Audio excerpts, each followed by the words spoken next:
Hello everyone. तो आज हम एक नया चैप्टर डिस्कस करने वाले हैं जिसका नेम है एटम्स एंड मॉलिक्यूल्स। देखिए, हमने इस चैप्टर 1 और 2 कंप्लीट हो चुका है। अब हमारा जो चैप्टर नेक्स्ट है वो है थर्ड चैप्टर जिसका नेम है atoms and molecules. Atoms and molecules में बेसिकली हम समझेंगे क्या, हम कुछ लॉज समझेंगे, हम एटम्स एंड मॉलिक्यूल्स के बारे में समझेंगे, इसमें हम आयंस भी समझेंगे और प्लस कुछ ऐसे मेथड समझेंगे जिससे हम ये फॉर्म कर सकें कि हम कैसे एक फॉर्मूला बना सकते हैं, फॉर्म कर सकते हैं। तो बेसिकली यहाँ पर इस चैप्टर के अंदर बहुत ही इंटरेस्टिंग बेसिक कॉन्सेप्ट्स आने वाले हैं जो आपको बहुत हेल्पफुल करेंगे आगे के नेक्स्ट क्लासेस में और दूसरी बात नेक्स्ट ईयर में। ठीक है, 9th के बाद 10th में।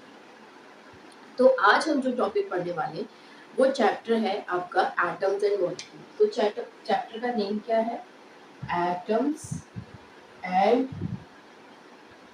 मॉलिक्यूल्स है बच्चों। ठीक है, ये चैप्टर का नेम है और ये हमारा थर्ड चैप्टर, चैप्टर 3। ठीक, तो इस चैप्टर के अंदर हमको एटम्स भी पढ़ लेना है, मॉलिक्यूल्स भी पढ़ लेना है और प्लस में थोड़ा सा आइडिया आपको आयंस का भी दे दूंगी कि इसमें आयंस को आप कैसे समझेंगे। ठीक है, तो सबसे पहले हम बात करते हैं एटम्स के बारे में। देखिए, एटम्स क्या है? Atom is the smallest unit of the matter. सबसे स्मॉलेस्ट यूनिट मैटर की एटम्स मानी जाती है। इससे इसके अंदर भी फर्दर सब डिविजन्स है जैसे कि इलेक्ट्रॉन, प्रोटॉन, न्यूट्रॉन्स, इसके और भी फर्दर डिविजन्स है। बट अभी हम उसकी बात नहीं कर रहे, अभी हम ये बात कर रहे हैं कि जो एक हमारा मैटर है, मैटर मतलब सब्सटेंस जो हमारा है, जैसे सपोज कर लीजिए ये मार्कर है, इस मार्कर के जो पार्टिकल्स है, ठीक है, इस मार्कर के जो पार्टिकल्स है वो क्या है, वो किससे फॉर्म हुए? तो आप ये कह सकते हैं कि मैटर जो है वो एटम्स से मिलके बना है। कोई भी सब्सटेंस है, अर्थ पे कुछ भी एग्जिस्ट करता है उसमें एटम्स प्रेजेंट होते ही है। ठीक है, अब बहुत सारी जब यूनिट्स आपस में कंबाइन कर दी जाती है, एटम्स की बहुत सारे यूनिट्स को जोड़ दिया जाता है, कंबाइन कर दिया जाता है, तो उन एटम्स से एक फर्दर नेक्स्ट स्टेप आ जाता है जिसको हम लोग मॉलिक्यूल्स कहते हैं। तो मॉलिक्यूल्स जो है वो एटम्स को कंबाइन करने के बाद बनते हैं। कहने का मतलब ये है कि आप अगर मॉलिक्यूल्स की बात करेंगे तो उसमें नंबर ऑफ एटम्स प्रेजेंट होंगे, इस बात का आप ध्यान रखिएगा। ठीक है, तो एटम्स जो हो गई वो सबसे स्मॉलेस्ट यूनिट हो गई और एटम्स को फर्दर अगर आप जोड़ते चले जाएंगे, कंबाइन करते चले जाएंगे तो वो मॉलिक्यूल्स बनना शुरू हो जाएगा। फिर उसके बाद जो है मॉलिक्यूल्स आपस में कंबाइंड होते हैं तो एक तरीके से कंपाउंड फॉर्म होता है और फिर फर्दर वहां पर एक मैटर फॉर्म हो जाता है जैसे आप इस फॉर्म में लिख रहे हैं। कहने का मतलब अगर हम मॉलिक्यूल्स की बात करें तो वो अल्टीमेटली आपको मैटर के फॉर्म में मिलेगा। तो एटम्स हमारा सबसे स्मॉलेस्ट पार्ट हो गया किसी भी पार्टिकल का, किसी भी मैटर का। ठीक, अब बात ये स्टार्ट हुई कि भाई एटम्स के बारे में सबसे पहले बताया किसने था। तो मैं आपको बता देती हूँ कि महर्षि कनाद थे, एक कनाद। ठीक है, इन्होंने सबसे पहले ये एक्सप्लेन किया था कि कोई भी सब्सटेंस जो है, जो अर्थ पर एग्जिस्ट कर रहा है, वो अपने आप में मैटर की फॉर्म में एग्जिस्ट कर रहा है, लेकिन उसमें सबसे स्मॉलेस्ट पार्ट जो उसका सबसे स्मॉलेस्ट पार्ट है, जो भी मैटर एग्जिस्ट कर रहा है, उसको नाम इन्होंने परमाणु कहा। क्या बोला? परमाणु। ठीक है, महर्षि का नाम। अब उसके बाद ये थोड़ा सा स्टेप फर्दर आगे बढ़ा, फॉर्मेशन हुई और आगे ईयर्स बढ़ते चले गए और इस परमाणु को जॉन डाल्टन ने जॉन डाल्टन ने एटम्स का नाम दिया। क्या नाम दे दिया? एटम्स। तो सबसे पहले महर्षि कनाड ने बताया कि जो मैटर है उसमें स्मॉलेस्ट पार्टिकल प्रेजेंट होते हैं और स्मॉलेस्ट पार्टिकल को उन्होंने एक नेम दे दिया जिसका नाम था परमाणु। अब उस परमाणु को फर्दर एक्सप्लेन करा जॉन डाल्टन ने और जॉन डाल्टन ने उसको नाम दे दिया एटम्स। ठीक है, अब एटम्स का मतलब क्या है? एटम्स का मतलब है which cannot be divide further। इसको आप फर्दर डिवाइड नहीं कर सकते और तोड़ नहीं सकते, इसको इसके और डिविजन्स नहीं कर सकते। तो आपने डायरेक्ट कह दिया कि एटम्स इज इनडिविजिबल। ठीक है बच्चों, एटम्स को फर्दर डिवाइड नहीं किया जा सकता, ये अभी तक जॉन डाल्टन का कहना था। लेकिन नहीं, एटम्स तो फर्दर डिवाइड हो गए, इलेक्ट्रॉन, प्रोटॉन और न्यूट्रॉन्स में, ये आगे हम पढ़ेंगे, ठीक है। तो जॉन डाल्टन ने एटम्स को इनडिविजिबल बताया था, which can not be divide further. ये बात सबको समझ में आ गई। तो matter is made up of particle, which particle? Atoms, and atoms combine together to make a structure that is called the molecules. अब फर्स्ट जो एक्सप्लेनेशन, जब जो फिलोसफर, फर्स्ट फिलोसफर हमारे सामने आए, वो महर्षि कनाद थे, जिन्होंने वर्ड मेंशन किया परमाणु। उस परमाणु को एक्सप्लेन फर्दर किया अपनी लैंग्वेज में जॉन डाल्टन ने, जिसका नेम आ गया एटम्स के बारे में, जिसमें बताया कि ये इनडिविजिबल फॉर्मेशन में रहेगा और उसको फर्दर डिवाइड नहीं किया जा सकता, ठीक है। अब अनदर इंडियन फिलोसफर आए, पाकुदा कत्या यामा। पाकुदा कत्या यामा, ये फर्स्ट हो गए, ये सेकेंड हो गए, ये थर्ड हो गए।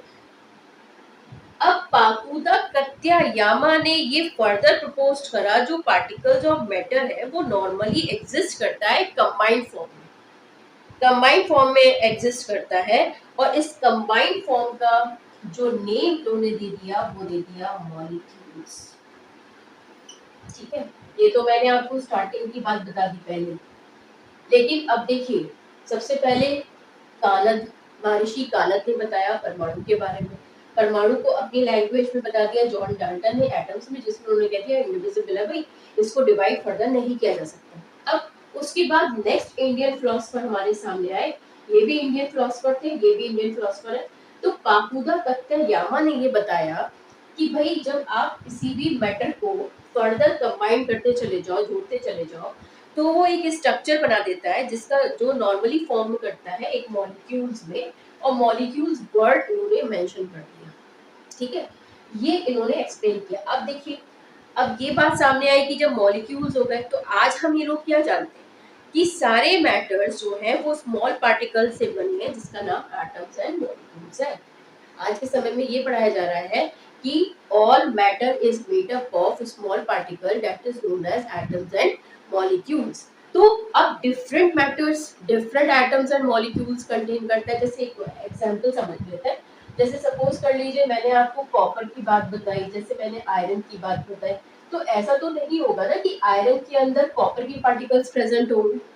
आयरन का जो स्ट्रक्चर होगा, आयरन के जो एटम्स होंगे, वो Fe की फॉर्म में एग्जिस्ट होंगे। ये Fe मतलब सबसे स्मॉलेस्ट यूनिट आप मान लीजिए। जैसे सपोज कर लीजिए कि अगर हम कोई वर्ड लिखते हैं, जैसे मैंने लिख दिया सपोज कैट लिख दिया, ठीक है।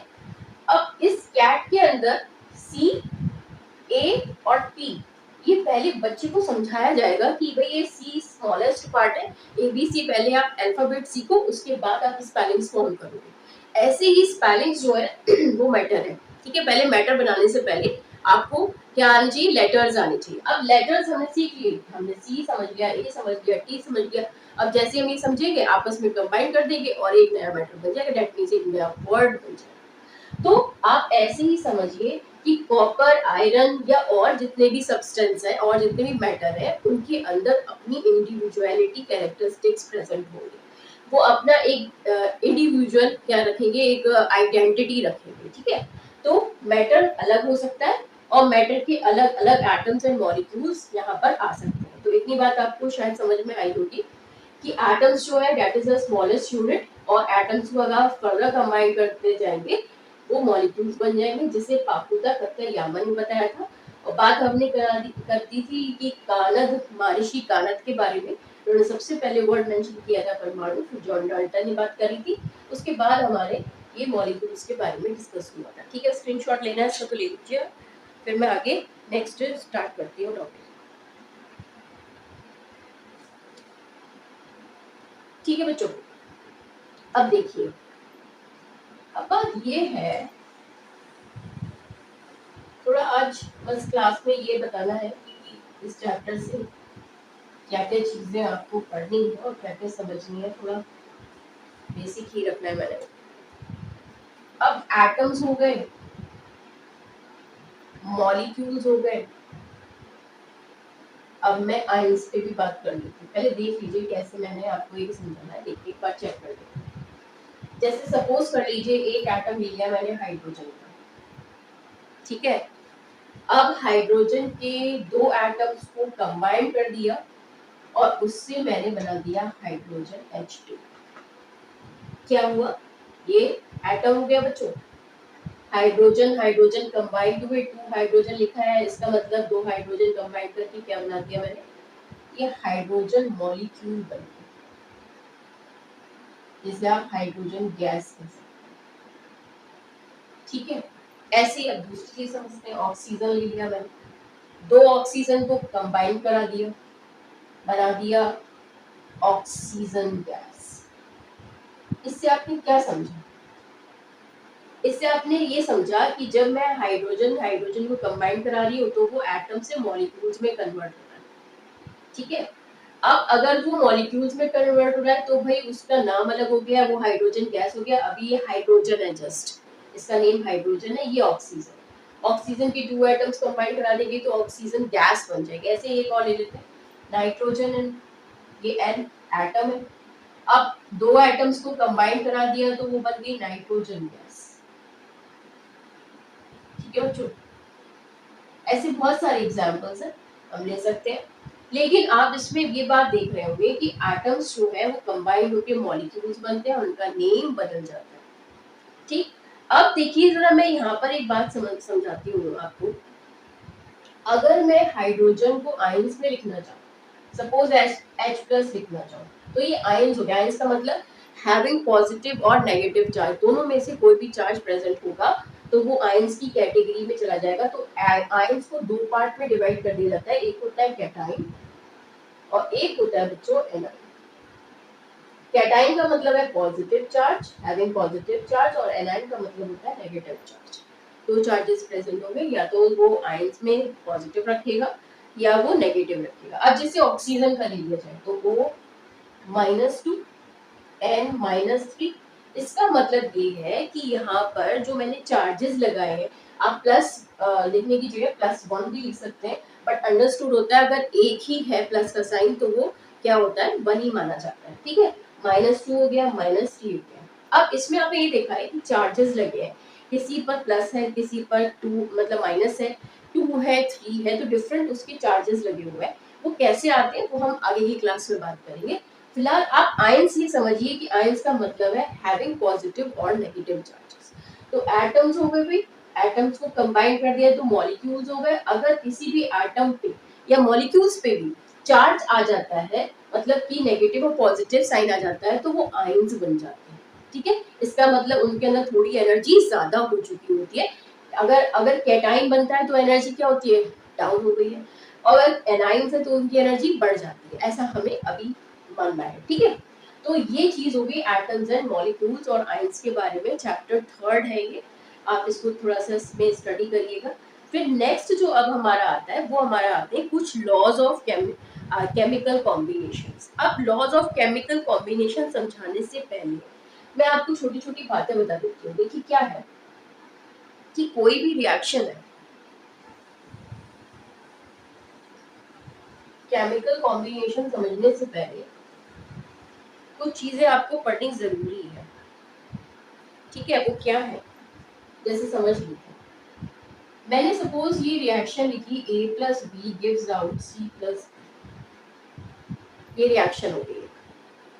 इस रिएक्शन में आपका रिएक्टेंट साइड ये है, इसे हम रिएक्टेंट कहते हैं, और ये हमारा होता है प्रोडक्ट जो बन के निकलता है रिएक्शन से, उसे हम प्रोडक्ट कहते हैं। और जो हमारा यूज्ड करवाया जा रहा है रिएक्शन के अंदर उसको हम रिएक्टेंट कहते हैं। तो एक हमारा ये साइड रिएक्टेंट कहलाता है, वो साइड हमारा जो बन के आता है वो प्रोडक्ट, ठीक है बच्चों।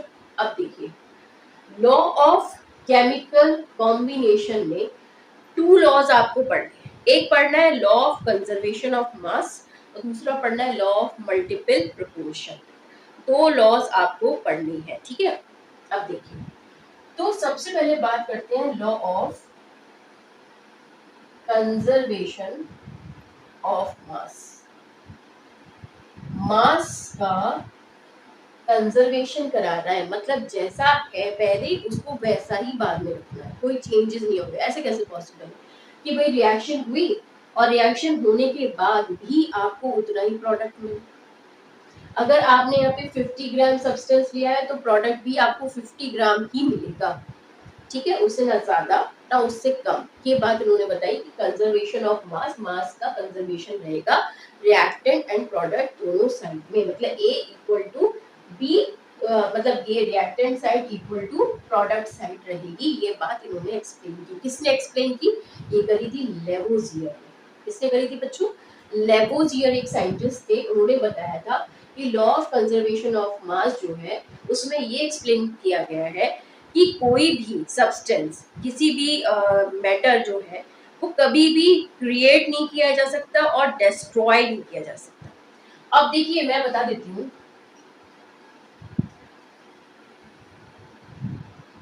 लेवोजियर, ठीक है, लेवोजियर, ठीक है, ये बताया था इन्होंने 1774 में। इन्होंने 1774 में ये बताया कि matter is neither created nor destroy in a chemical reaction. ये law of conservation of mass है कि मैटर इज नीदर क्रिएटेड और destroy in a chemical reaction. ये बात लेवोजियर ने एक्सप्लेन की थी, मतलब जो रिएक्टेंट होगा वो प्रोडक्ट भी आपको उतना ही देगा। ये बात लेवोजियर ने बताई थी बच्चों, ठीक है। तो अब ये बात कैसे एक्सप्लेन करेंगे, हम कैसे मानेंगे, ये बात मैं आपको एक केमिकल रिएक्शन से समझा देती हूँ। ठीक है, पहले इसका स्क्रीनशॉट ले लीजिए, लेना चाहे तो ज्यादा अच्छा है। ठीक, देखिए ऐसा होता है जब आप लिखते हैं तो लिखने से काफी ज्यादा आपकी मेमोरी शार्प होती है। तो कॉपी पेन से ये फायदा होता है कि आप उसको अच्छे से लिखिए तो आपको पता चल जाए मैंने कैसे लिखा था उसको, कहाँ पे मैंने अंडरलाइन करी थी, कहाँ पर मैंने उसको मार्क करा था। तो बहुत सारी चीजें आपको माइंड में क्या होती है, एकदम सेट हो जाती है। ठीक, तो अभी मैंने एक्सप्लेन ये किया कि हमारे पास दो लॉ है, दो लॉ है केमिकल कॉम्बिनेशन के। उसमें से पहला लॉ है law of conservation of mass और दूसरा लॉ है लॉ ऑफ मल्टीपल प्रोपोर्शन, वो हम बाद में पढ़ेंगे। सबसे पहले हम लॉ ऑफ कंजर्वेशन ऑफ मास पढ़ रहे हैं। इसलिए लेवोजियर ने 1774 में ये बताया कि reactant side must be equal to the product side, that means matter is neither created nor destroyed, not destroy, कभी भी डिस्ट्रॉय नहीं होगा। जो रिएक्टेंट साइड रहेगी उतना ही प्रोडक्ट साइड भी आपकी बनेगी ही बनेगी, ठीक है। तो मैं यहाँ पर एक एग्जांपल ले लेती हूँ कैल्शियम कार्बोनेट का। कैल्शियम कार्बोनेट, कैल्शियम कार्बोनेट, ठीक है, इसको हम बोलते हैं CaCO3, CaCO3। Calcium carbonate calcium oxide दे रहा होगा बच्चों, होगा, दिखाई कौन दे रहा है,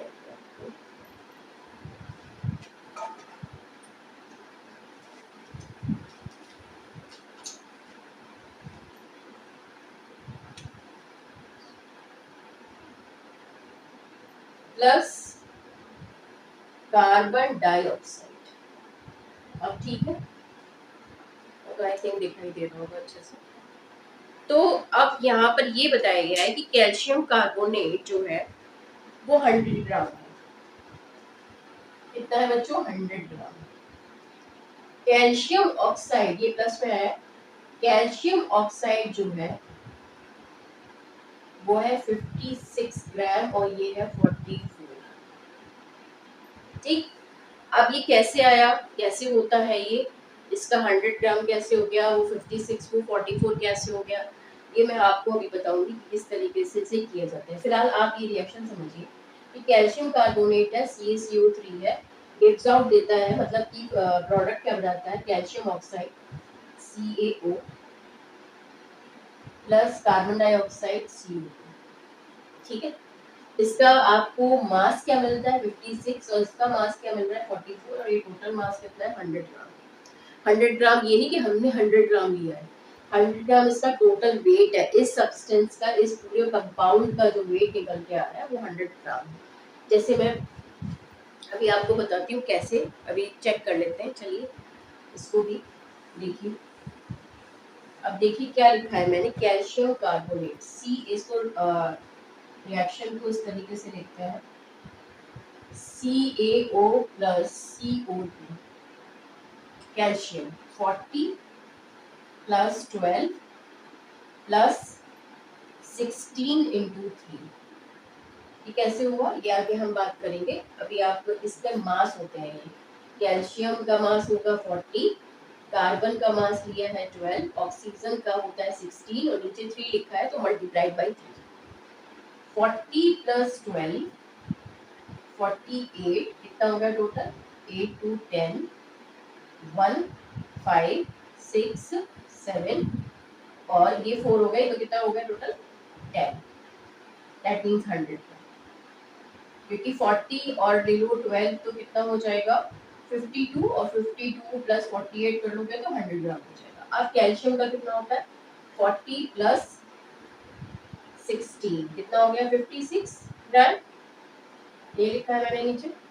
कार्बन का कितना होता है बच्चों, कार्बन का 12 और प्लस 16 टू सा 32, तो ये हो गया हमारा 44 ग्राम। तो देखो 100 ग्राम इसके बराबर है ना, इन दोनों को अगर आप करोगे तो reactant side must be equal to product side, यही बताया था लेवोजियर ने, जिसे कहा गया है law of conservation of mass. तो कंजर्वेशन ऑफ मास में हमेशा रिएक्टेंट साइड प्रोडक्ट साइड के बराबर होती है, ये लेवोजियर ने अपने एक्सपेरिमेंट में बहुत एक्सपेरिमेंट किए उन्होंने, तो उससे ये पता चला कि रिएक्टेंट साइड को हम प्रोडक्ट साइड के बराबर ही पाएंगे, उसमें कोई भी अंतर आपको नहीं दिखाई देगा, कोई भी चेंज दिखाई नहीं देगा मास में, मास हमेशा इक्वल होगा दोनों साइड का, ये लेवोजियर ने एक्सप्लेन किया। ठीक है, तो ये थोड़ा सा आप पढ़िएगा, इसके बारे में समझिएगा। फिर नेक्स्ट क्लास में हम लोग नेक्स्ट टॉपिक डिस्कस करेंगे, that means law of multiple proportion के बारे में डिस्कस करेंगे। यहाँ तक इसको स्टडी करके आइएगा। ठीक है, हैव अ नाइस डे।